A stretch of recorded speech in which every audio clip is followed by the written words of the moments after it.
बिस्मिल्लाहिर्रहमानिर्रहीम। सबक 16वां। मोर। मोर मोर हिकु तमामु सुहिणो पखी आहे।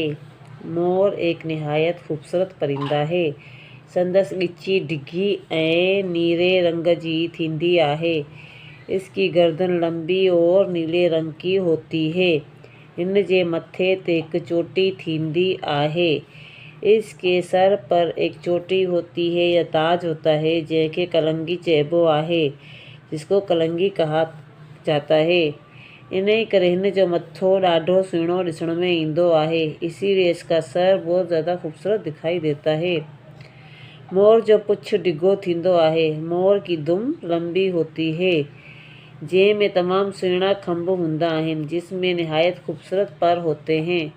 हर एक खंभ ते गोल टिक्की अथसि। हर एक पर गोल दायरा होता है, जंहिंमें पीलो, साओ ऐं नीरो रंग हूंदो आहे, जिसमें जर्द, सब्ज़ और नीला रंग होता है।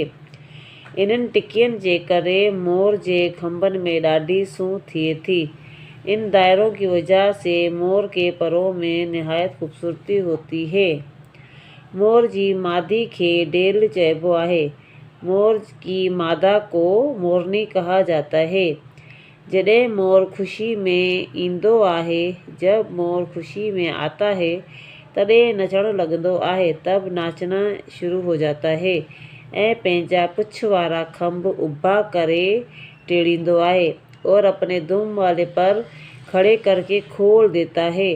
टिड़ियल खंभ खुले हुए पर विंजड़े वांगर थी बींदा आहिनि, पंखे की तरह खुलकर खड़े हो जाते हैं और मोर को निहायत खूबसूरत बना देते हैं ऐं मोर खे वधीक सुहिणो बणाईंदा आहिनि, यानी मोर को ज़्यादा खूबसूरत बना देते हैं।